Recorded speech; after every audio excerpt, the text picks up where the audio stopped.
নমস্কার, আমি সঞ্জীব হালদার। আপনারা দেখছেন খেলবাজ। গোয়ার মাঠে সুপার কাপের গ্রুপ পর্বে মোহনবাগানের বিরুদ্ধে গোলশূন্য ড্র করে সুপার কাপে সেমিফাইনালে পৌঁছে গেল ইস্ট বেঙ্গল। কেমন খেললো দুই প্রধান, চলুন জেনে নেওয়া যাক কি বলছেন আমাদের বিশেষজ্ঞরা।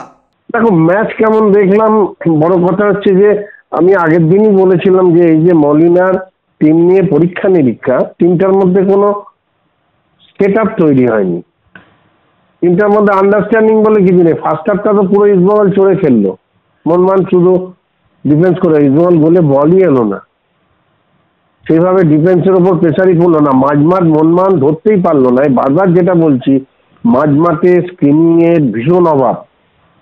একটা প্লেয়ার নেই যে স্কিন করতে পারবে। সাহাল আব্দুল সামাদ স্কিন করতে পারবে না, লড়তে পারবে, নামতে উঠতে পারবে, কিন্তু স্কিমারের খেলাটা অন্য, যেটা গ্রেট স্টুয়ার্ট লাস্ট ইয়ার খেলে গেছে। সেই জায়গাটা কাউকে তো সেট করতে হবে, সেই জায়গাটা তো উনি সেট করতেই পারলেন না। তারপর যখন দেখছেন লিস্টন মন্দির ফেল করছে আর যে পারছে না খেলতে, কোনো অ্যাটাক করছে না দুটো উইং দিয়ে সেইভাবে, তা উনি আরো আগে চেঞ্জ করা উচিত ছিল। তো আরো আগে কেন চেঞ্জটা করলেন না? আর উনি একসঙ্গে চারটে কটা ফরেনার, দুটো স্টপার, সামনে চারটে, 6টা ফরেনার খেলছে একসঙ্গে লাস্ট 15-20 মিনিটস। কি হলো তাতে? তাতে লাভটা কি হলো? মোহনবাগান কি জিততে পারলো? আমি হুম করে সবগুলো ফরেনারকে একসঙ্গে হুম করে নামিয়ে দিলাম। তা নামিয়ে যদি দেবে তুমি, তাহলে আগে থেকে টিমটা সেট করোনি কেন? তোমার তো আগে থেকে উচিত ছিল টিমটাকে সেট করা। তুমি যে সেট টিমটা নামিয়েছো, সেখানে তোমার একটা স্কিমারের দরকার ছিল, সেই স্কিমারটা কোথায়? তুমি তো সিজনের প্রথম থেকে সেই জায়গাটা কাউকে তৈরি করোনি। তোমাকে তো ভাবতে হবে ওই জায়গাটা। ম্যাকলারেন বল পেয়েছে কটা? ছেলেটাকে দোষ দিয়ে তো লাভ নেই, তাকে কটা বল দিয়েছে? বলই তো তার কাছে যায়নি। আর সে একা বল পেয়ে কি 4জনকে কাটিয়ে গোল করবে? খেলাটা হলো কোথায়? ইস্টবেঙ্গলকে দেখো, ইস্টবেঙ্গল কিন্তু অনেকগুলো চান্সেস ওপেন করলো। মাঝমাঠ কিন্তু দারুণ খেলেছে ইস্টবেঙ্গলে। মাঝমাঠ খেলেছে বলে এখন ইস্টবেঙ্গলের স্কোরার নেই, মোহনবাগানের স্কোরার আছে, বল দেওয়ার লোক নেই।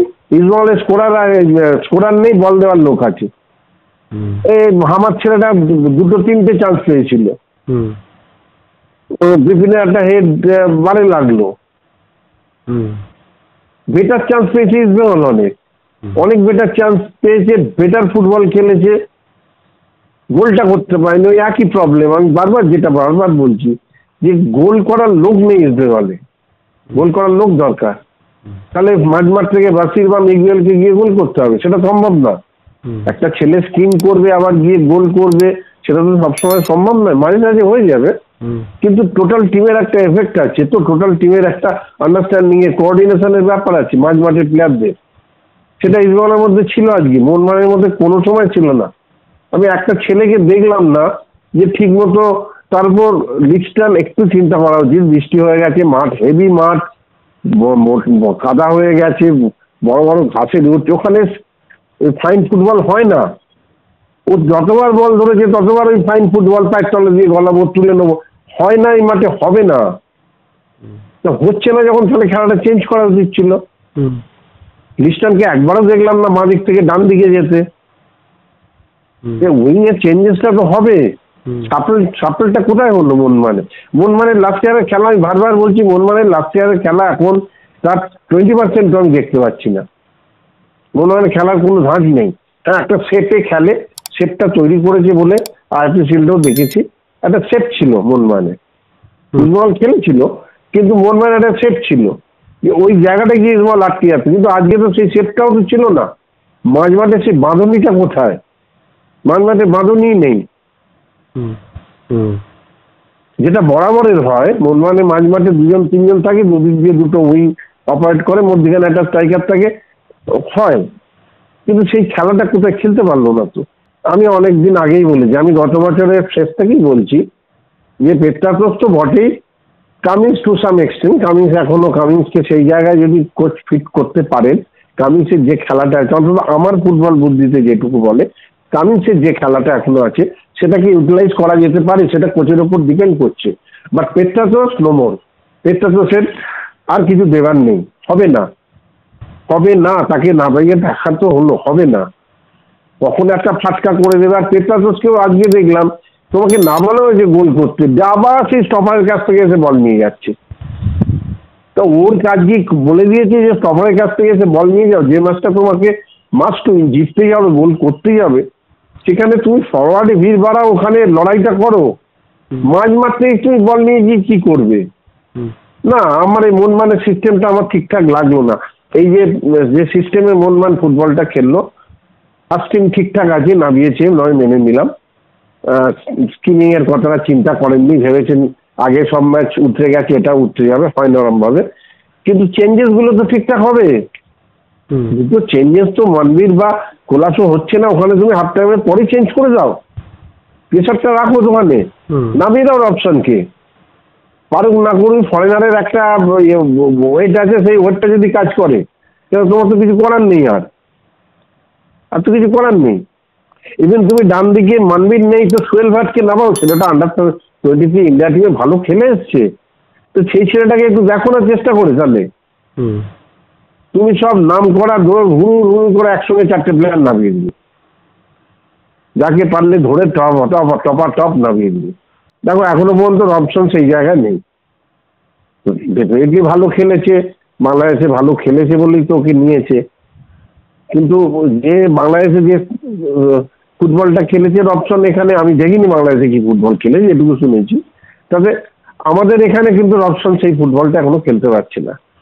হচ্ছে মিগুয়েল অনেক বেটার সার্ভিস দিচ্ছে, জলে অনেক বেটার ফুটবল খেলছে, সবসময় খেলার মধ্যে থাকার চেষ্টা করছে, ডান দিকে আসছে, বাঁ দিকে যাচ্ছে, মধ্যিখানে থাকছে, ডচ করে ভেতরে যাওয়ার চেষ্টা করছে, পাস বাড়াচ্ছে, চেষ্টা করে যাচ্ছে। অপশনের মধ্যে কোথায় সেই জিনিসটা? দেখো আনোয়ার খুব ভালো খেলেছে আজকে, কেভিনের চেয়ে আনোয়ার নো ডাউট ভালো খেলেছে, কোনো সন্দেহ নেই। কিছু জায়গায় তো কেভিন যেটা মিস করেছে, আনোয়ার এসে লাস্ট মোমেন্টে রবসনের ওই শটটা লাস্ট মোমেন্টে পা ছুঁয়ে গিয়ে, ওটাও রবসনের গোল করা উচিত ছিল, এটা পেয়ে গেছিল, নেবেই। আমি আবার দুজনকেই রাখবো, আনোয়ার এবং মিগুয়েল, দুজনকেই রাখতে হবে, কিছু করার নেই। দুজনই বেটার, আমার চোখে লেগেছে দুজনই বেটার। চান্স দেখো, তোমার গোল করতে হবে, গোল না করলে তুমি জিততে পারবে না। তাহলে ওই ড্র করে করে কি টাইব্রেকারে নিয়ে যাবে? সেটা তো সম্ভব নয়, এরকম ভাবে তো ফুটবল হয় না। তোমাকে গোল করতে হবে। এবার কোচকে ঠিক করতে হবে, কোচ কিভাবে টিম সাজাবে। এই হামিদ ছেলেটা তো যথেষ্ট চান্স পেয়েছে, গোলেই রাখতে পারে না সেইভাবে, হাতে মেরে দিল। সোজা একটা অফসাইড হয়ে সব ছেড়ে দিয়েছিল, পরিষ্কার বল, হাতে মেরে দিল রাউন্ড করে সোজা। একটু সাইডে রাখলেই গোল, যে কোনো সাইডে রাখবে গোল। এইগুলো তো এরা মরক্কোর প্লেয়ার, ন্যাশনাল টিমের আন্ডার এই যে খেলেছে, তার একটা আলাদা থাকবে, মানে সবসময় আমরা তার থেকে বেটার কিছু দেখতে চাই। ডেফিনেটলি মরক্কো অনেক এগিয়ে আমাদের চেয়ে, ইন্ডিয়ার সঙ্গে কোনো তুলনাই চলে না। তাদের প্লেয়ার মানে তো তার কিছু তো থাকবে, কোথায়? এই হিরোশি ছেলেটা পরের দিকে নামলো জাপানে, সেই বা কোথায় একটা বল টাচ করে, খুব ভালো টাচ করে নিয়ে দুটো স্টেপ দৌড়ে দেখি হাতে স্লো হয়ে গেল, আনফিট, নেবে সবে দুটো স্পিন টানলো, হাঁপিয়ে গেল। কাদের নিয়ে আসছে আমাদের এখানকে টিমগুলো, কাদের নিয়ে আসছে? এই ফরেনারদের এনে লাভটা কি হচ্ছে আমি জানি না, যে কি রিক্রুটমেন্ট কিভাবে হচ্ছে বলতে পারবো না। তবে ইসমাইলের স্ট্রাইকারের অভাবে কিন্তু ভুগতে হবে, এটা তোমায় জেনে রাখো। আর মনমান যদি মাঝমাঠ ঠিকঠাক না করতে পারে, মনমানের মানে প্রবলেম আছে। খেলা দেখো, খেলা ইস্ট বেঙ্গল চান্স ক্রিয়েট করেছে ফার্স্ট হেভি গ্রাউন্ড, যে খেলাটা আশা ছিল সেই খেলাটা হয়নি বিকজ অফ গ্রাউন্ড, ঠিক আছে, এটা হচ্ছে ট্যাকটিক্যাল পার্ট। দেন তোমার যেটা হওয়ার কথা ছিল, এক গোলে জেতা উচিত ছিল ইস্ট বেঙ্গলের, সেটা হয়নি, ঠিক আছে। ইস্ট বেঙ্গল যেই উদ্দেশ্য নিয়ে নেমেছিল সেই উদ্দেশ্যে সাকসেসফুল। মিগুয়েল ম্যাচে সেরা হতে পারে, আনোয়ার ম্যাচে সেরা হতে পারে, অনেকটা গ্যাপ মিডফিল্ড, তারপরে স্ট্রাইকার মধ্যে অনেকটা গ্যাপ, তারপরে সিঙ্গেল স্ট্রাইকার, হেল্পে কেউ যাচ্ছিল না। তারপরে যেই আমি বললাম না, যে উদ্দেশ্য নিয়ে ইস্ট বেঙ্গলে নেমেছিল সেই উদ্দেশ্য সাকসেসফুল। সেই ক্ষেত্রে ইস্ট বেঙ্গল জিততেও পারতো যদি বিপিনের হেডটা পোস্টে লাগতো না, তাহলে ইস্ট বেঙ্গল জিততেও পারতো। হ্যাঁ, সেই হয়তো ওয়াদাদ যে স্ট্রাইকারটা প্রথমে হয়তো প্রচুর ওয়ার্কলোড নিয়েছে, তারপরে একটা গোল করা উচিত ছিল, সেটা গোল করতে পারেনি। ঠিক আছে, গোল করা উচিত ছিল, সেটা গোল করতে পারেনি। আমার মনে হয় 1-0 তো অ্যাটলিস্ট ইস্টবেঙ্গল জেতা উচিত ছিল, কেন মোহনবাগান সেই ক্ষেত্রে কোনো সেরকম ক্রিয়েট করতে পারেনি চান্স। কেন মোহনবাগান জেতার কথা, সেখানে অনেকটা ব্যাকফুটে খেলছিল মোহনবাগান প্রথম থেকে।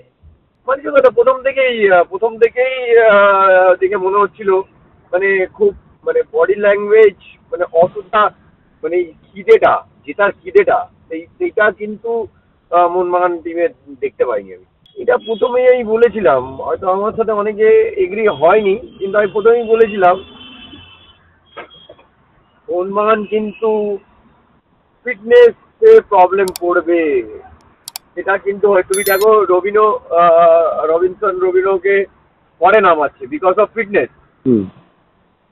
ঠিক আছে, ম্যান অফ দ্য ম্যাচ তুমি যদি বলো মিগুয়েলও হতে পারতো, আবার আনোয়ারও হতে পারতো। যেটা রবিনসনের যেটা ব্লক করলো, ওটা যদি ব্লক না করতো তাহলে ডেফিনেটলি লাস্টের দিকে ওই গোলটা হয়ে গেলে।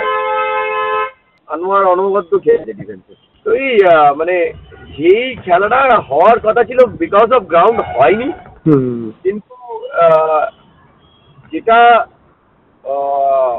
অনেক তাড়াহুড়ো করা উচিত ছিল, অনেক কুইক যাওয়া উচিত ছিল অ্যাটাকে, সেটা হয়নি। ধরো দেখো, প্ল্যান বি তোমাকে বার করতে হবে। প্ল্যান বি বার করতে গেলে তোমাকে তাহলে অথবা তোমার গ্রাউন্ডে হচ্ছে না, তখন তোমার মনে হয় ডাইরেক্ট ফুটবল খেলে সেকেন্ড বল উইন করে দেন যাওয়া উচিত ছিল মোহনবাগানের, সেটাও করেনি। ঠিক আছে, আর এই মাঠে তুমি বল খেলে উইংয়ে গিয়ে ক্রস করবে, খুব ডিফিকাল্ট। কেন গ্রাউন্ডটা heavy ground, very heavy ground. এখানে তুমি ওই ক্রিয়েট ব্যাপারটা খুব ডিফিকাল্ট হয়।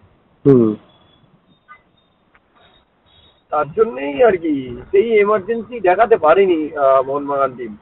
জেতার যে ব্যাপারটা, এটা উল্টো দিকে যদি তুমি বলো ইস্ট বেঙ্গল যে প্ল্যানিং এ সাকসেস প্লাস হচ্ছে গোলও পেয়েছিল। বিপিনে একটা গোল, তারপরে ওয়াদাদের একটা গোল। আপাতত এইটুকুই, আবার ফিরবো নতুন এপিসোড নিয়ে। আমাদের সঙ্গে থাকুন, লাইক করুন, সাবস্ক্রাইব করুন।